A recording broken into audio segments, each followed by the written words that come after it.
अस्सलाम वालेकुम, आप देख रहे हैं खरा सच। मेरा नाम मुबशर लुकमान है और इस वक्त गिलगित बल्तिस्तान जो है उसके इलेक्शन अरूज पे हैं, सर पे हैं, चंद घंटे दूर अब रह गए हैं और वहाँ पे तीनों जमातों का अपना अपना दावा है कि हम लोग आगे हैं, हम लोग जीत रहे हैं। देखते हैं कौन किसको वोट पड़ते हैं और फाइनल वो हुमा जो है किसके सर पे बैठती है।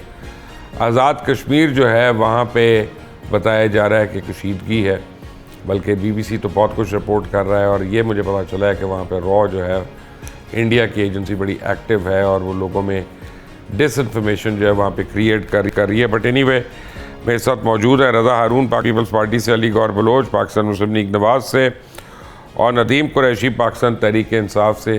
हमेशा की तरह लेट हैं, कोई ना कोई इशू रहता है। PTI के जो भी लोग आते हैं वो किसी न किसी वजह से लेट ही ज्वाइन करते हैं हमें। आप सबका बहुत बहुत शुक्रिया। ये रज़ा हारून साहब, इलेक्शन जीत कौन रहा है? आपका दावा है आप जीत रहे हैं, नून लीग कह रही है वो जीत रहे हैं, PTI बड़ी होपफुल है, तो हम पे घर बैठ जाते हैं, रिजल्ट ही देख लेंगे। हाँ नहीं, हमने तो वैसे भी घर बैठे देखना है। नहीं, पीपल्स पार्टी जीत रही है। जो टफ मुकाबला है ना वो है नंबर 2 और नंबर 3 में।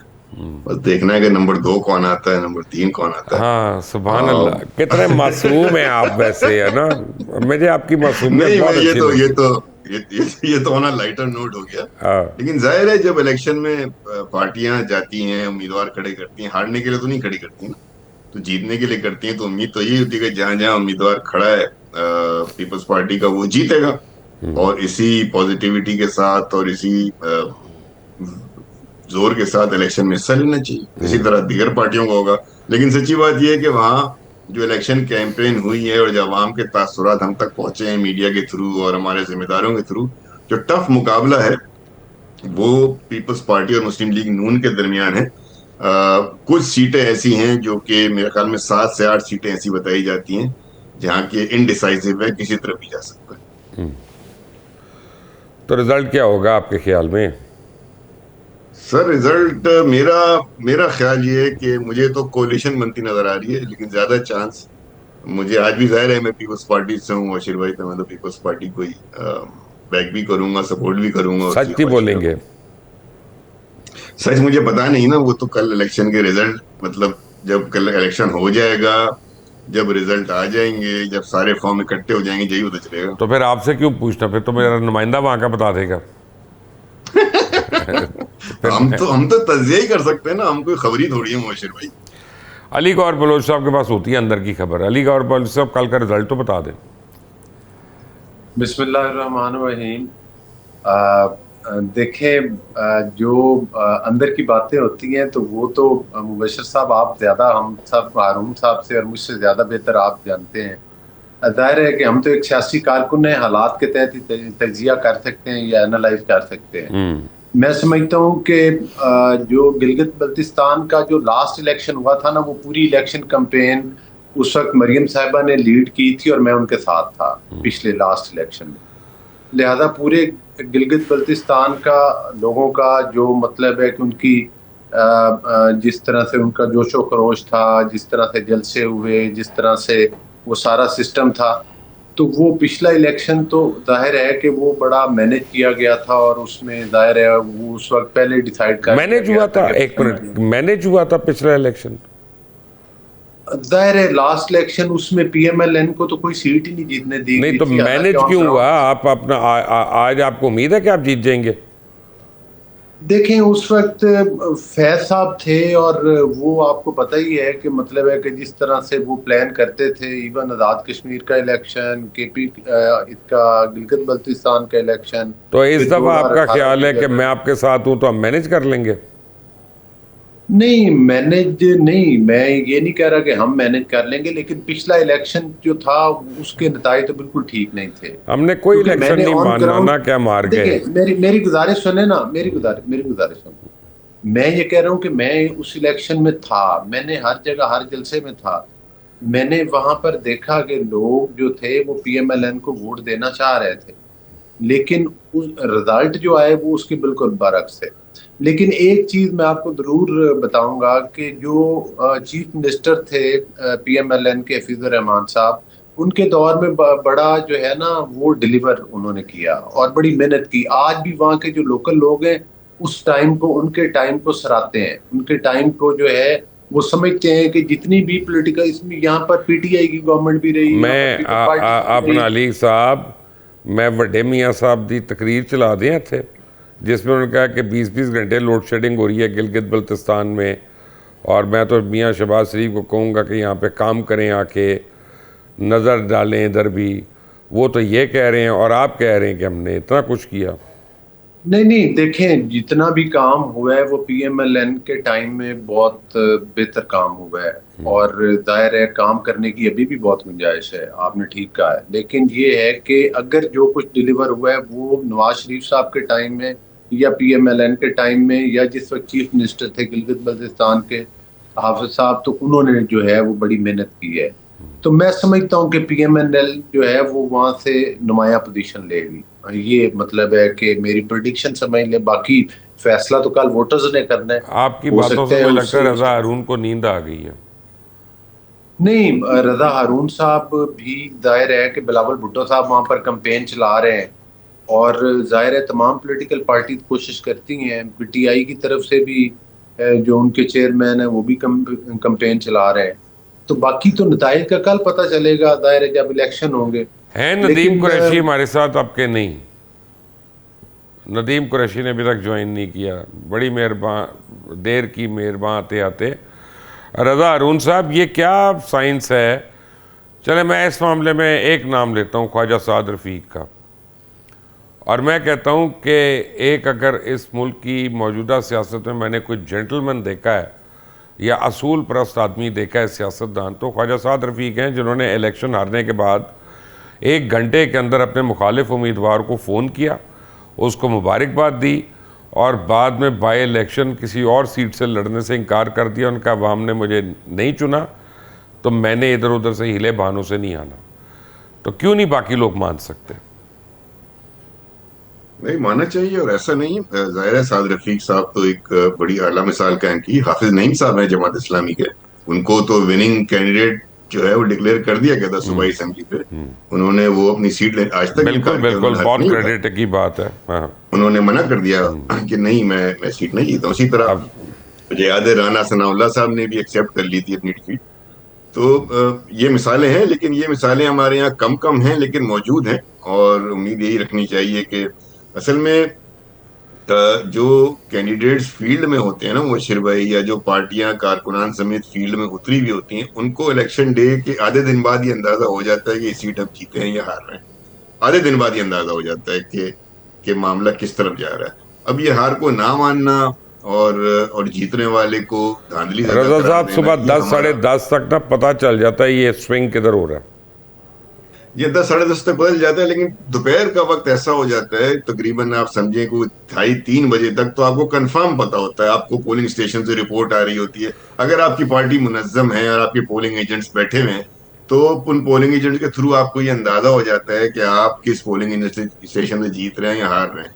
तो उसके बाद का सारी एक्टिविटी जो होती है वो मैं समझता हूँ कि हारने के बाद कैंडिडेट को पता होता है। तो ये जमहूरी रवायात चलें, अच्छी बात है। साद रफीक साहब हो गए, हाफिज नईम साहब हो गए, राना सनाउल्लाह साहब हो गए, इसी तरह और लोग जो ये रवायत डाल रहे हैं, उम्मीद रखेंगे कि इस रवायत को जो है वो फॉलो किया जाएगा। और जिस तरह होता है मौजूद ममालिक में कि हारने वाला जीतने वाले को मुबारकबाद देता है, ये हमारे रिवायत पढ़नी चाहिए, अच्छी बात है, ये काबिल सताइश बात है। अच्छा अच्छा, मौजूद ममालिक की बात करें, फिर हम यहाँ पे क्यों उसको लागू करने की कोशिश कर रहे हैं? यहाँ तो नहीं हर एक देखे ना, पकड़ियाँ कोशिश तो उछाल कर के दी ना। इलेक्शन जीतता है ना। नहीं, हमारा इलेक्शन जीतना, इलेक्शन की भी एक साइंस है मुकान भाई, वो पता नहीं आपके ऑन कैमरा हो सकती है कि नहीं हो सकती है।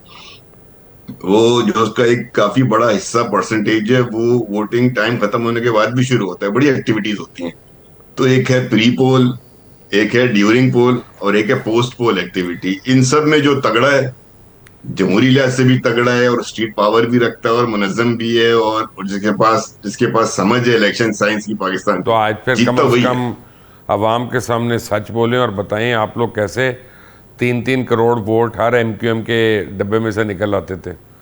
तो इसका मतलब है कि आप लोगों को तो पॉपुलैरिटी, प्रैक्टिस नहीं, पॉपुलैरिटी, अब पॉपुलैरिटी होगी। पॉपुलैरिटी, ठीक है, ठीक है, ठीक पॉपुलैरिटी। है, माशाल्लाह। मैंने कहा ना कि 3 फेज है, दूसरों के 3 डब्बों से फेज में सांप निकलते थे जब आपके 3 लाख वोट निकल रहे होते थे। और कितने छाप के रखते थे आप लोग यार, शनाख्ती कार्ड आपके पास, सब कुछ आपके पास। नहीं। एक देखिए, मैं आपको बताऊं कि ये, खैर मैं एमके में हूं नहीं, लेकिन अगर आप एमके की तारीख उठाएंगे तो ठीक है, कुछ इलेक्शन में आप ये बात कर सकते हैं, लेकिन 88 का, 90 का और खास तौर पे 93 का, 93 का तो वो इलेक्शन है कि एमके की पूरी तंजीम अंडरग्राउंड थी, कोई मौजूद ही नहीं था। सो मच सो के उन्होंने कौमी असेंबली का जो इलेक्शन था, पहले मुख्तलिफ दिनों में होते थे, तो कौमी असेंबली के इलेक्शन का एमकेएम ने उस वक्त बॉयकॉट किया, तो हार्डली पूरे शहर से 3-4% वोट कास्ट हुआ। फिर वो एमकेएम को अप्रोच की गई और एमकेएम ने सुबह इलेक्शन का 2 दिन बाद हिस्सा लिया, तो पूरे इलेक्शन को स्वीप किया, पूरा शहर बाहर निकला हुआ था। तो बाद इलेक्शन में तो खैर क्लियरिटी के साथ नजर आता था कि कराची से एमकेएम को जो है वोट बैंक है, सपोर्ट है, और लोग खुशी से वोट देते हैं। जब तंजीम माइनस है, तंजीमी स्ट्रक्चर अवेलेबल नहीं है, आर्मी का ऑपरेशन चल रहा है, उस वक्त भी जीती है एमकेएम। 97 का बड़ा जेन्युइन रिजल्ट था। बाकी ठीक है, जिस जिस इलेक्शन के आप हवाला दे रहे हैं उसके लिए बात की जा सकती है। अली गौर साहब, आज़ाद कश्मीर में क्या हो रहा है? देखिए मुबशर साहब, कुछ दिन पहले मेरी इस टॉपिक पे राना सनाउल्लाह साहब से बात हुई थी, और आपको पता है कि वो उधर गए भी हैं और उस कमेटी में भी शामिल हैं, और ख़ास तौर पर वहाँ पर जो जो आज़ाद कश्मीर की कमेटी बनी हुई है उसके साथ भी वो मुज़ाकरात में शामिल थे। तो केपीके में जो आपने बात की है वो उसमें सारी आज़ाद कश्मीर में, वो आपकी बात दुरुस्त है कि वहाँ पर बैरूनी जो है वो बिल्कुल मुदाखलत हो, और जाहिर है कि वहाँ पर हमें चाहिए कि उन चीज़ों की जो है मतलब है कि तदारक करना चाहिए। जिस तरह से आपने देखा कि बलूचिस्तान में, इवन केपीके के अंदर अफगानिस्तान की तरफ से इस तरह से अब वो शरारतें जो है ना वो आज़ाद कश्मीर में भी शुरू, और वहाँ पर भी वहाँ के हकूक की बात तो भाई करके, हुकूमत में वहाँ आप हैं, मैं तो हूँ नहीं। मैं होता तो मैं कोई हल निकाल देता, आपसे हल क्यों नहीं निकल रहे?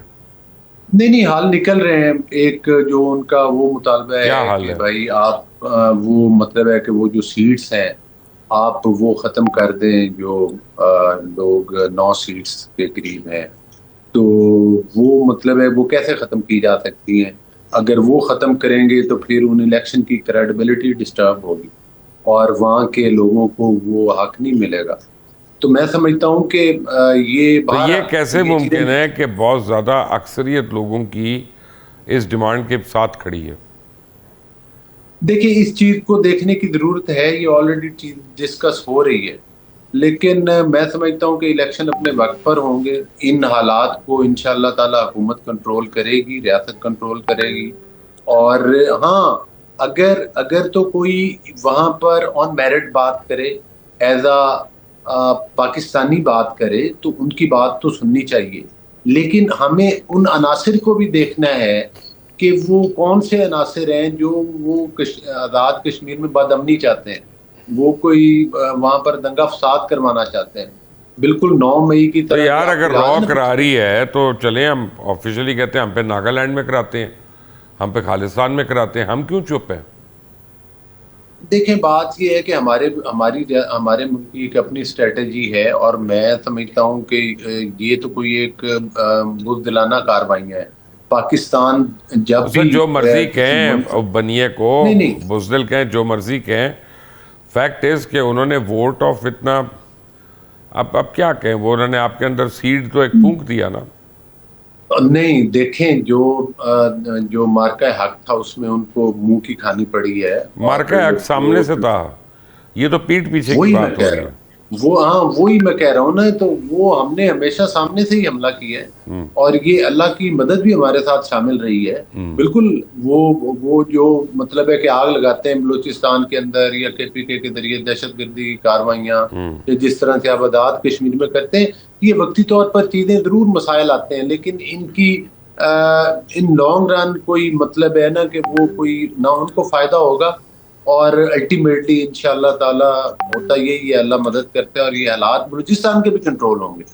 असल में पहले सही तरीके से इनको एड्रेस ही नहीं किया गया। आपको याद होगा कि जब अली साहब, जनरल आप फैज, लोगों से कच्चे के डाकू तो कंट्रोल नहीं होते, बाकी हालात आप कैसे कंट्रोल करेंगे? नहीं देखें, जो बात जिस वक्त जनरल फैज साहब ने, आपको याद फिर होगा फैज कि आ गया, वो तो कोर्ट मार्शल है बेचारा, जेल में है। नहीं नहीं, वो अलग बात है, लेकिन देखे ना, दहशत गर्दों की आबादकारी तो की गई ना, उनको छोड़ा तो गया। कच्चे के डाकुओं को जब तो नहीं बात किया गया ना, उनको नहीं, आप कच्चे क्या के कर रहे हैं? डाकुओं के भी अब मैं आपको बताऊं, वो पहले वाले हालात उधर भी नहीं है, अब काफी कंट्रोल है। दायर है सिंध की तरफ से, तो फिर रजा हारून साहब बैठे हैं, वो उसकी वजाहत करेंगे, लेकिन अब कच्चे कच्चे के भी हालात वो नहीं। अब आप खुश ये कहना कायनात नहीं आ चाह रही रहे जो हैं कि रोज पंजाब में नहीं है, जो है वो सिंध में है, ये आप कह रहे हैं? नहीं, पंजाब देखें, ये वो इलाका है जहां पर बलूचिस्तान, पंजाब, आप भी समझते हैं सिंध, ये जॉइंट ऑपरेशन की जरूरत है यहाँ पर, सारी चीजों को मैनेज करने के लिए, तो कंट्रोल कौन करने के करेगा? लिए। हो रहा है, सिंध कौन की तरफ करेगा? से भी तामन है, बलूचिस्तान की तरफ से मुझे तो भी कोई है। जॉइंट ऑपरेशन के ऊपर आप लोगों का एग्रीमेंट नजर नहीं नहीं नहीं, आता। देखें, कुछ ऑपरेशन ऐसे हैं, बहुत सारे लोगों ने सरेंडर किया है सिंध की तरफ से, सिंध के लोगों ने सरेंडर किया है वहां पर। आप, हम ये नहीं कह सकते कि सिंध गवर्नमेंट भी इस पर काम नहीं कर रही, लेकिन, और यही मैं आपको कह रहा हूँ, 100% तो ठीक नहीं है, लेकिन अब कच्चे के हालात पहले से ज्यादा काफी बेहतर है, और पंजाब की हद तक तो काफी चले बेहतर वहां है। पे सिंध के शिफ्ट हो बारे में जाते हैं, अगर हम इतने साहब क्या बेहतर हो रहे पूछता हैं है। तो शिफ्ट हो जाते हैं यहाँ पर। मैं नहीं यही हो देखें, सकता कच्चे में है। शिफ्ट लेट्स तो फेस इट, कोई नहीं, बेहतर नहीं हो रहे। नहीं नहीं नहीं, चले आप इत्तेफाक ना करें, लेकिन जो रियलिटी है मैं तो आपको वो बता रहा हूँ जो मेरे इल्म में, तो वो आपको रजा ठीक है। हारून साहब से भी आप पूछ सकते रजा हैं। अरुण साहब, पहले ये तो क्या हर रोज कोई ना कोई मसला है? वीडियो आ जाती थी किसी अफवाह होने वाले की। हम्म। हम्म। रजा अरुण साहब, ये क्या मसला है? ये इंशाल्लाह टाइम पे सब कुछ कर लेंगे, दहशत गर्दों से पाक कर लेंगे। टाइम पे तो बजट नहीं दे सके ये, वो भी अब 10 तारीख को है। बजट में ऐसी हाँ, कौन 10 सी तारीख चीज़ को है। है कि उसको इतना टाइम लग गया? मैं समझता हूँ कुछ मुशावरत जो हो रही थी उसमें कुछ पॉइंट्स यकीनन ऐसे आए हैं, जो कमेटी बनी थी इसाक डार साहब की सरबराही में, कि उस पे वो चाह रहे थे कि वो रिकंसिलिएशन हो जाए, कंसेंसस डेवलप हो जाए। तो उसमें कोई मुज़ायका नहीं है कि बजाय इसके कि बजट पेश कर दिया जाए उसके बाद बयानात का सिलसिला शुरू हो जाए। तो ये वो उस तो हमेशा कंसेंसस के रहेगा, लिए हो रहा चौथे दिन सब है। ने भूल जाना है। बजट तो वैसे भी मतलब पिछले साल का असल बात तो जो मैं समझता हूँ, जो मेरी पार्लिमानी उसमें रहा है, मैं तो ये कोशिश करता है कि जो पिछले साल का बजट है उस पर गुफ्तगू की जाए कि उसमें वो क्या तो करेगा अचीवमेंट्स कोई रही हैं नहीं, और क्या अचीवमेंट्स। पढ़ा ही नहीं होता। आगे का बजट तो मुबशिर भाई सिर्फ फिगर्स होंगे ना, उसमें तीन बातें इंपॉर्टेंट हैं। अगर बजट में वो तीन बातें हैं कि टैक्सेस कम हो रहे हैं, सैल्यूट क्लास पर से टैक्सों का बोझ कम किया जा रहा है, एक्सपोर्ट इंडस्ट्री को कोई सपोर्ट, कोई फैसिलिटी दी जा रही है, एनर्जी कॉस्ट को कम करने का कोई फॉर्मूला आ रहा है जिसकी वजह से हमारी एक्सपोर्ट्स बढ़े, और एक ओवरऑल सोशल सेक्टर में तालीम सेहत के शोबे में अगर इन्वेस्टमेंट होने जा रही है जिससे कि हमें कोई फायदा हो, यही यही मेन चीजें होती हैं। अगर ये नहीं होंगी तो ये अवामी बजट नहीं कहलाएगा। खास तौर पे टैक्सेस का जो मामला है मुबशिर भाई, यकीन माने कि सैलिड नहीं, क्लास आप पिस गलत गई कह है। रहे हैं। हम इसको अवामी बजट ही कहेंगे, क्योंकि टैक्स सिर्फ अवाम ने देना है, आप लोगों ने थोड़ी देना है, शराफिया ने। आप वो लोग तो, ठीक है, फिर वो हाँ, फिर अवाम नहीं मैं टैक्स देना है, अवाम ही लेकिन मैं तो भुगतेगी। बता रहा हूँ कि तीन तीन चीजें ज्यादा, बाकी तो टेक्निकल बातें हैं ना मुबशिर। नदीम कुरैशी साहब जो हैं कल्टी हो गए, वो कहते हैं जी मैंने नहीं आना आज, तो वो एकदम मुझे कोई इमरजेंसी हो गई है, पता नहीं क्या हो गया, यानी शो से 1 मिनट पहले उनको हुई है। अल्लाह ताला उनकी इमरजेंसियाँ ख़त्म करे और कम करे। अच्छा जी, अली गौर साहब, कभी आपने च्युइंगम खाई है? च्युइंगम जी, खाने क्या में कई चीज? बार बड़ा मज़ा आता है। क्या चीज सर? च्युइंगम खाई है कभी, बम जी बम जी, करके? च्युइंगम। जी। जी जी, कौन सी वाली खाई है? ये जो भी मार्केट में मिलती हैं, वैसे वाह, मैं कोई शौक से नहीं खाता, मुझे याद है कि कभी कभार कोई दोस्त खाते पकड़ा थे दे ना। दो बार। तो च्युइंगम हाँ जब खाता है ना आदमी, तो मैदा बड़ा परेशान होता है। वो कहता है ऊपर जी से मुसलसल मुंह तो चब रहा है, मुंह तो चल रहा है, नीचे तक खाना कुछ नहीं आ रहा, मुझे कुछ नहीं मिल रहा, ना कोई तवानाई मिल रही है, ना न्यूट्रिशन मिल रही है, ना मेरे पेट भर रहा है। मैदे को बड़ी प्रॉब्लम रहती है। और यही हाल अवाम का है कि मईशत बेहतर हो रही है, हालात बहुत बेहतर हो गए हैं, दुनिया में हमारी तारीफ़ें हो रही हैं, सब कुछ हो रहा है, लेकिन हमें रोटी को नहीं मिल रहा, खाने को नहीं मिल रहा। ये मईशत आपकी च्युइंगम की तरह क्यों है कि नीचे तक इसका असर ही नहीं आता मेरे तक? नहीं, बिल्कुल ठीक आपने कहा है। ये पहले आप वो बात कर रहे थे उसके ऊपर, टैक्स के ऊपर आपने बात की कि वो शराफिया जो है वो नहीं देती।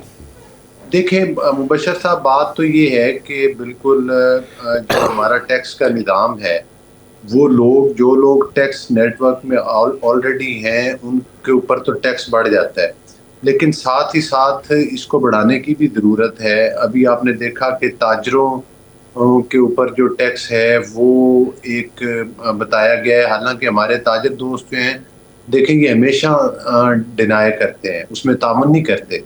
और इशराफिया में भी बहुत बड़े बड़े नाम आते हैं, जितना उनका टैक्स बनता है वो देते नहीं है।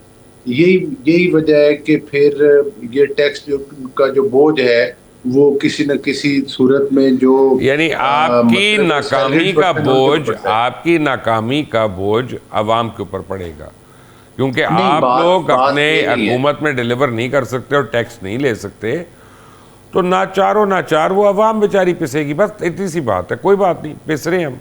नहीं नहीं, ये नहीं है। देखिए जो टैक्स टारगेट थे वो कम जो तो बढ़ाए सर वो आप हमने सब कुछ देखें ना, ज्यादा से आप ज्यादा ऐसा रखे करें, लगे हाथों और उनके करीब 5 तक भी दिन पहुंचे हैं। आप ये 28वीं तरमीम को छोड़ें पहली जरा, दफा आप ऐसा करें, पहली मेरी दफा एडवाइस मान लें, आप एफबीआर को प्राइवेटाइज कर दें। आशा लिल्लाह आपको बता रहा हूं, ज्यादा पाकिस्तान, टैक्स इकट्ठा हो जाएगा।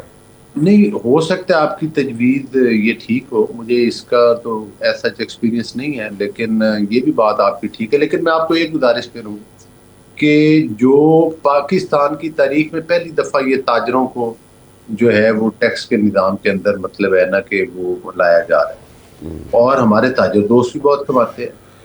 यही वजह है कि जब टैक्स देने वाले टैक्स नहीं देते तो फिर वो मतलब इनडायरेक्ट जो टैक्स है वो शुरू हो जाते हैं। तो मेरा ख्याल है कि इसको हमारी गवर्नमेंट बढ़ाने की कोशिश कर रही है, मेहनत भी उसमें कर रही है, और उम्मीद है कि उसमें इजाफा होगा, और जाहिर है कि अगले टारगेट्स अच्छा, मुझे वो एक भी बात अचीव कहें, होंगे। मुझे अभी भी हम मुझे टारगेट के मुझे एक करीब बात तक है। का मुझे एक बात का जवाब दे। 13 तारीख को एक मीटिंग शेड्यूल्ड है वज़ीर आज़म पाकिस्तान की, और वो फैसला करेंगे कि सोलर पे क्या करना है, उन्होंने टैक्स लगाना है कि नहीं लगाना। ठीक है, 10 तारीख को आप बजट दे रहे हैं, तो 3 दिन के बाद यानी 2.5 दिन के बाद आप नया टैक्स लगाने की बात कर रहे होंगे, तो माजरत के साथ ये बजट की ज़हमत क्यों कर रहे हैं यार? आप लोगों ने खुद अपने बजट का तो आप 2.5 दिन जो है कफन तो मैला होने देना उसका कम अज़ कम।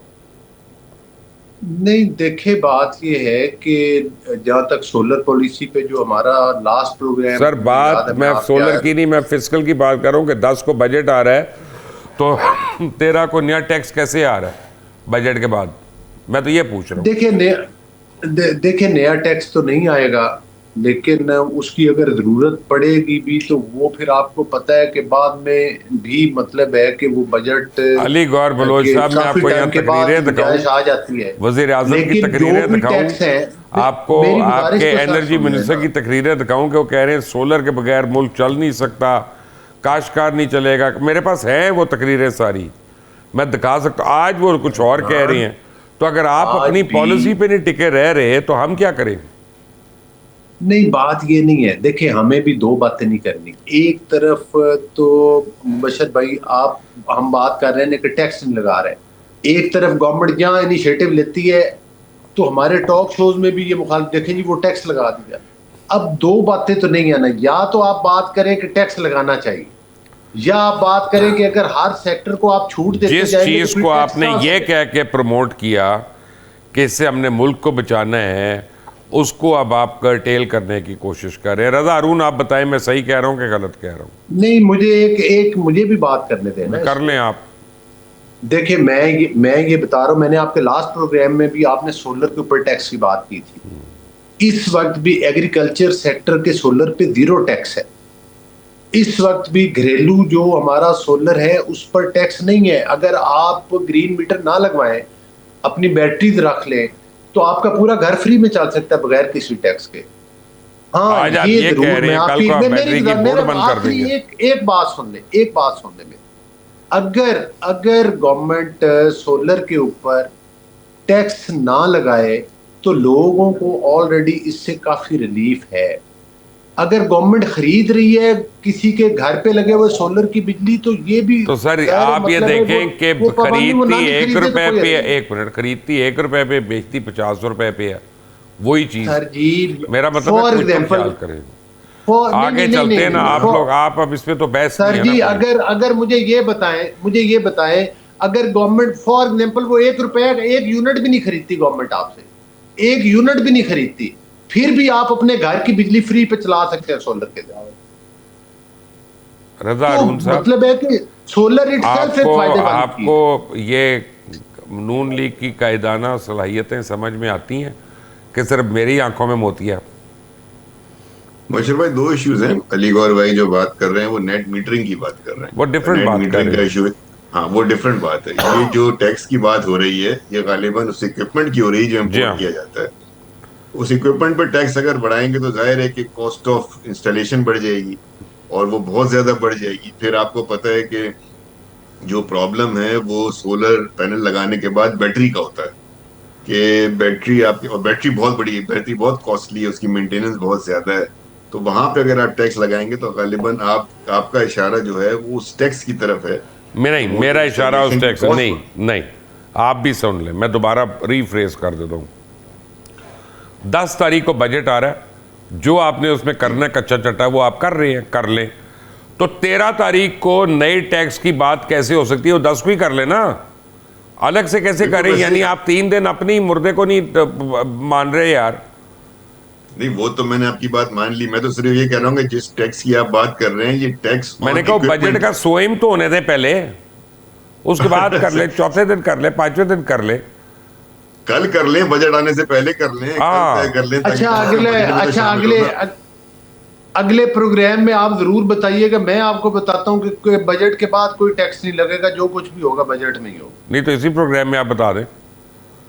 देखिए, मैं बता रहा हूँ सर कि नहीं, ये जो आपने पेट्रोल और बिजली और गैस इतनी बढ़ाई है पिछले 1 साल में, कितनी बारी बढ़ाई है मैं तो काउंट भूल गया हूँ।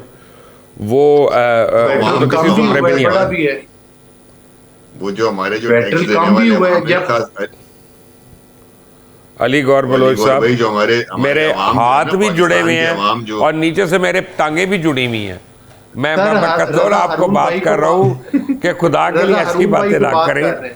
सर जी, रजा हारून भाई बात कर रहे हैं, उनकी सुन ले, फिर मैं बता। मेरी अब क्या, वो मुबशर भाई ने हाथ भी जोड़ लिए, टांगे भी जोड़ लिए, तो कोई कसर छोड़ी नहीं ना। मैं कह रहा हूँ पाकिस्तान के अवाम, रिगार्डलेस ऑफ मेरा ताल्लुक पीपल्स पार्टी से, अली गौर भाई का मुस्लिम लीग से, मुबशर भाई आप एंकर हैं, पाकिस्तान के अवाम जो खास तौर पे वो अवाम जो सैलरीड क्लास है, जो टैक्स देती है और बहुत ज्यादा दे रही है, उसने तो ये कह दिया ना कि कुछ अपने दिल पे भी जख्म खाओ। हुकूमत तो कह रहे हैं कुछ अपने दिल पे भी जख्म खाओ, मेरे लहू की भार कब तक, मुझे सहारा देने वालों में लड़ खड़ा है तो क्या करो। रजा अरुण साहब, कल मैं इस्लामाबाद में था तो एक 5 स्टार होटल में मैं ठहरा हुआ था। मैं 10 बजे मैंने कॉफ़ी के लिए कोई दोस्तों को बुलाया, उन्होंने कहा कि जी 10 बजे तो कॉफ़ी शॉप बंद है, लॉबी बंद है, लाइट नहीं जल सकती। क्या हो गया जी? गवर्नमेंट के ऑर्डर्स हैं, 5 स्टार होटल में ये नहीं हो सकता। लेकिन चलिए, अब मेरा एक सवाल है कि आप जो इस तरह से ताजरों का इस्तेसाल कर रहे हैं और आप जो उनकी रिस्क के ऊपर लात मार रहे हैं, कम से कम हमें वो डेटा तो देना, अगर आप लोगों में इतना हौसला है और आप वाकई काबिल हुकूमत है, नलायक हुकूमत नहीं है, कि इससे बचत कितनी हुई आपकी, पूरे मुल्क में क्या बचत हुई, वो डेटा भी तो हमसे शेयर कर लेना रजा अरुण साहब। नहीं, बिल्कुल करना चाहिए। और है ही नहीं, क्या करेंगे? डेटा तो होगा, डेटा कैसे नहीं होगा? डेटा तो आजकल होता है के पास, शेयर करना चाहिए, बताना चाहिए कि क्या नुकसान हो रहा है। ये नहीं बताते उन्होंने किसको क्या दिया, खुदा के लिए डेटा देंगे, वो कमाल करते हैं आप। ये वो है पक्के के डाकू। अब भाई कच्चे के डाकुओं का तो एक ही हाल है, पक्के के डाकुओं का आप हाल बता दें मुझे। मैं वो अगर आते नदीम कुरैशी साहब, वो आई नहीं प्रोग्राम में, मैं उनको कहता भाई एक अपना पीटीआई का दफ्तर खोल लो वहाँ पे, ये खुद ही नून लीग वाले पीछे जाके ख़त्म कर देंगे सबको, डाकू भी साथ ही मर जाएंगे। तो नहीं, मैं समझता हूँ कि फिर भी देखें, मैं एक बात बड़ी सीरियसली देखें बशीर भाई, जो बहरहाल जो हालात हैं जिस तरीके के थे, उसमें एक संभलाव आया है, संभाल लिया है, आगे बढ़ने की बात है, यहाँ से आगे बढ़ने की बात है। मैं एक बजट के हवाले से एक तजवीज़ मेरी और है, जो कि मैं देख रहा हूँ, जो रीजन के अंदर सिचुएशन चेंज हो रही है, जो कराची की इंपॉर्टेंस बढ़ रही है, ट्रांसशिपमेंट पोर्ट, कराची का पोर्ट, ग्वादर का पोर्ट, और पहली दफा काफी अरसे बाद वो एक Karachi as an alternate to Dubai and Gulf, ये एक एज एन ऑल्टरनेट नजर आ रहा है। अब इस क्राइसिस में जो अपॉर्चुनिटी पाकिस्तान के लिए क्रिएट हुई है वो ये है कि कराची को दोबारा गेटवे बनाया जाए, जैसा ही गेटवे कराची भी बनाए, ग्वादर भी बनाए, पोर्ट कासिम भी बनाए। पोर्ट कासिम तो आपने खैर दिया हुआ है, पोर्ट कासिम ऑलरेडी आपने लीज किया हुआ, तो वो तो आपको फायदा नहीं है। नहीं, बिल्कुल फायदा है, और कराची में दिया भी दुबई वालों को ही है ना। अब ये मौका आपके पास पहली दफा काफी अरसे बाद, कम से कम 2 दहाइयों 3 दहाइयों बाद आपके पास आया है कि आपको एज एन ऑल्टरनेट लोगों ने देखना शुरू कर दिया है, अभी इन्वेस्ट करना शुरू नहीं किया। तो लिहाजा आप उनका इंटरेस्ट बनाने के लिए, उनको अट्रैक्ट करने के लिए अपने बजट में मेरी तो रिक्वेस्ट होगी अली गौर भाई से कि कराची को फोकस करें, उसके पोर्ट्स को फोकस करें, उनका इंफ्रास्ट्रक्चर को फोकस करें, हाईवेज को फोकस करें, ताकि जो लोग अब कराची की तरफ देखेंगे, पाकिस्तान की तरफ देखेंगे इन्वेस्ट करने के लिए, उनको कोई आप इंटरेस्ट तो पैदा करें। अली गौर साहब, ये रजा साहब का मतलब पता है क्या? आसान अल्फाज में बता दूं कि आप कुछ ना करें, क्योंकि आपसे तो इतने काम नहीं होने एक साथ। देखिए मुबशर साहब, मैं एक गुजारिश करूंगा, रजा भाई बोल रहे थे, आप बात कर रहे थे, सबसे पहले तो वो खैर, चाहे इसको मतलब है कि लाइटर नोट के तौर पे असल अशराफिया तो आप हैं सर, आजकल के दौर में 5 स्टार होटलों में जाके रहते हैं जी, कॉफी पीते हैं सर, और ये मुझे नहीं पता कि टैक्स आप कितना देते हैं, ये आप मैं आप चेक कर तो लेना, एक मिनट, आप हुकूमत में चेक, मैं सीरियस नोट पे बात कर रहा हूँ, आपसे ज्यादा ही देता हूँ, अल्लाह का शुक्र है। अच्छा, मैं उस तरह का पार्लियामेंटेरियन नहीं कि अवाम को खा पी के कहूँ रोना रोता रहूं कि मेरे पास नहीं है, कुछ भी नहीं है। मेरे रिश्तेदार पार्लियामेंट लॉजेस में नहीं रहते, मेरे रिश्तेदारों के लिए 24 घंटे जो है वो बत्ती नहीं आती, मेरे घर में 8-8 घंटे 10-10 घंटे लोड शेडिंग होती है, गैस की भी लोड शेडिंग होती है। नहीं, लगाया हुआ है कहां सर, एक मिनट मैंने कहा लोड शेडिंग कह रहा हूं सर, आप अपना मुझे दो चीजों को मिक्सअप ना करें। पार्लियामेंट में जाते हैं तो जरा कुछ आदमी उस तरह की अच्छी अच्छी बातें करे। हाँ, पार्लियामेंट के कैफेटेरिया में महंगाई नहीं है, बाकी मुल्क के हर जगह पे महंगाई है अल्हम्दुलिल्लाह। नहीं, महंगाई है, महंगाई देखे। दूसरा में आप 18वीं तरमीम की बात कर रहे थे, ये इस पे कराची के हालात पे।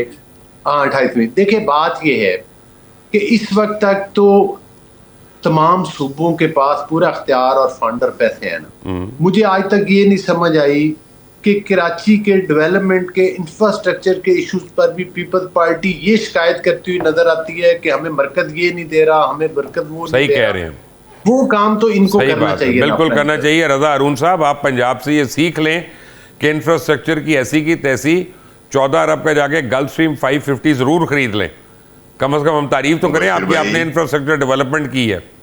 बशीर भाई, कराची पोर्ट या पोर्ट कासिम या गवादर या कम्युनिकेशन, नहीं यार, आप गल्फ स्ट्रीम की बात करें, प्रोविंशियल सब्जेक्ट नहीं है, 550 की बात करें, प्रोविंशियल सब्जेक्ट नहीं है, ये फेडरल सब्जेक्ट नहीं। उसे उन्होंने करना था, कर दी बात। कराची टू हैदराबाद, मैं कराची के इंफ्रास्ट्रक्चर की बात कर रहा हूँ, मैं इंफ्रास्ट्रक्चर की बात कर रहा हूँ। हाँ, जो लोकल है वो बिल्कुल सही है, वो तो सिंध गवर्नमेंट की या कैंटोनमेंट एरियाज की या जो 12-14 डिफरेंट एजेंसीज कराची में काम करती हैं उनकी जिम्मेदारी है, लेकिन केपीटी, कराची पोर्ट ट्रस्ट या पोर्ट कासिम या स्टील मिल या हाईवेज, खासतौर पे Karachi to Hyderabad, Hyderabad to Sukkur, Sukkur to Multan और फिर आगे जहां से सारा सामान लॉजिस्टिक्स। अच्छा जी, अली गौर बलोच साहब की जिम्मेदारी। ब्रेक पे जाने से पहले रजा अरून ने 4 चीज़ें कही थी, उनका टैक्सेस कम होने चाहिए, और वो जो है एनर्जी कॉस्ट कम होनी चाहिए, एक्सपोर्ट ज़्यादा होनी चाहिए, और एजुकेशन पे खर्च होना चाहिए। मुझे हाँ या ना में बता दें, क्या ये सारी बातें हो रही हैं या नहीं, क्योंकि फिर मेरे क्लोजिंग है। नहीं, इन चीज़ों को एड्रेस ज़रूर किया जा रहा है, और यकीनी तौर पर इन चीज़ों में कुछ ना कुछ आपको बेहतरी ज़रूर नज़र आएगी। अब ये तो नहीं कि कोई ऐसा अलादीन का चिराग है कि जिस पे मैं कह दूं कि जनाब बिल्कुल ये अक्सर ये हो जाएगा। इन चीज़ों पे एफर्ट हो रही है, मैं कह देता हूँ, मैं आपको बता देता हूँ, अभी अलादीन का चिराग मेरे पास है, और मैं आपको बता देता हूँ, आज एक कानून बना दें कि हर मिनिस्टर की और हर ब्यूरोक्रेट के जितने बच्चे हो सरकारी स्कूलों में पढ़ेंगे, सरकारी ट्रांसपोर्ट पे सफ़र करेंगे, पब्लिक ट्रांसपोर्ट पे, मैं कसम खा रहा हूँ 48 घंटे में सब कुछ ठीक हो जाएगा। याद रखिएगा इस बात को। अली गौर बलोच और रजा अरून मेरे साथ ही थे, आपका बहुत बहुत शुक्रिया। अंटिल मैं अली गौर साहब, मैं चला जाऊँ यहाँ से कि इसका जवाब देंगे आप? सर किस चीज का आप हुक्म करें? कि मैंने कहा कि आप जो हमारी पार्लियामेंटेरियंस हैं और बाबू हैं, दोनों को मैं शामिल कर रहा हूँ कि बाबू कम जिम्मेदार नहीं है बल्कि ज़्यादा ही जिम्मेदार। उनके बच्चों के लिए सरकारी तालीम कंपलसरी स्कूल, और उनके लिए सरकारी अस्पताल कंपलसरी, और पब्लिक ट्रांसपोर्ट कंपलसरी तमाम पॉलिटिशियंस के लिए, और उनके लिए खुद ठीक हो जाएगा। देखिए बात यह है कि इस मुल्क में जब तक रिफॉर्म्स जिस लेवल की आप कह रहे हैं वो रिफॉर्म्स आनी चाहिए, जब तक वो रिफॉर्म्स नहीं आएंगे पाकिस्तान के हालात मैंने लानी है कि किसी पार्लियामेंटेरियन ने लानी है? नहीं, ये पार्लियामेंटेरियन का काम है, तो फिर मैंने और ये तमाम स्टेक होल्डर्स का काम है। तो अब इस पे नून लीग का मौकफ दे दे मुझे इस पे। मैं समझता हूं कि नून लीग कोशिश जरूर कर रही है। ये 28वीं तरमीम बना लें, जो मैंने राय दी है यही बना लें 28वीं तरमीम। ठीक बात है, रिफॉर्म्स करने से फायदा होगा मुल्क को। जिन मुल्कों ने रिफॉर्म्स किए उनके नतायज आपके सामने। रजा अरुण, वेरी क्विकली, ये दूसरी ना होने वाली बातें है ना। एक और चीज मैं ऐड करूंगा, एक टॉपिक पे आपने बड़े इंपॉर्टेंट टॉपिक पे बात की है, बल्कि मुझे उस पे आपकी राय चाहिए जी। जितने तरक्की याफ्ता ममालिक, आपने टाइमिंग का जिक्र किया, वो 10 बजे वाला, और मुझे आपने आधी से ज्यादा दुनिया घूमी है, मुझे सिर्फ ये बता दें कितने बजे मॉल बंद होते हैं, कितने बजे रेस्टोरेंट्स बंद होते हैं, कितने बजे खुलते हैं? नहीं, पूरी दुनिया में अगर पाकिस्तान में रेस्टोरेंट्स मिडनाइट के बाद चलते हैं, शॉपिंग मॉल्स जल्दी बंद होते हैं, और होटल लॉबीज नहीं बंद होती, और 5 स्टार होटल्स की लॉबीज बिल्कुल नहीं बंद होती। हाँ, लेकिन मॉल तो जल्दी बंद होते हैं ना। और मेरी एक बात सुन लें, मेरी एक अर्ज सुन लें, जो आपका मौसम है ना, जो आपका मौसम है और शिद्दत है मौसम की, और जो हिद्दत है उसमें कोई 7 बजे तक निकल ही नहीं सकता, ठीक है ना, 7 बजे तक। और वो घर जाएगा, पहले सांस लेगा, नहाएगा, कपड़े बदलेगा, फिर बेगम बच्चों को साथ लेकर निकलेगा, उसको टाइम कितना है उसके पास? ये लॉजिक नहीं है आपकी। एक पे ये लॉजिक नहीं है। आप मुझे कोई अच्छी लॉजिक बताएं, मैं मान लूंगा कि हाँ कर लेते हैं इस पे बंद, इसका ये फायदा। लॉजिक तो आप मुझे फायदा के ना यार, जितनी देर लोग कॉफी पिए, आप ये तो ना कहेंगे कॉफी पियेंगे ज्यादा तो फिर हुकूमत की गिबत करते रहेंगे, हमारी बुराइयां करेंगे मिलकर। मैं ये कह रहा हूँ कि हमारे जो ताजर है उनको भी मतलब देखिए यार, 12 बजे तो दुकानें खोल रहे होते हैं, 1 बजे, मादरत के साथ। मुझे ये बताएं, एक अल्लाह ताला का निजाम, सबसे ज्यादा ताजर भी आप ही की जमात में है सर। वो एक अलग आपके हुक्मरान ताजर तिजारत करते रहे हैं सर जी, वो एक आप जनरल रिफॉर्म्स की बात कर रहे हैं, मैं आपको ये बता रहा हूं कि आप खुद पूरी दुनिया मैंने जो पहले कहा कि आप ऐसा करें कि पब्लिक ट्रांसपोर्ट, सरकारी हॉस्पिटल और सरकारी स्कूल इसको कंपलसरी करें, उसके बाद एनर्जी पे भी आ जाते हैं। ठीक है अली गौर साहब, ठीक है रजा अरुण साहब, आप दोनों हजरात का बहुत बहुत शुक्रिया। आज के लिए इतना ही, अंटिल द नेक्स्ट, अल्लाह हाफिज।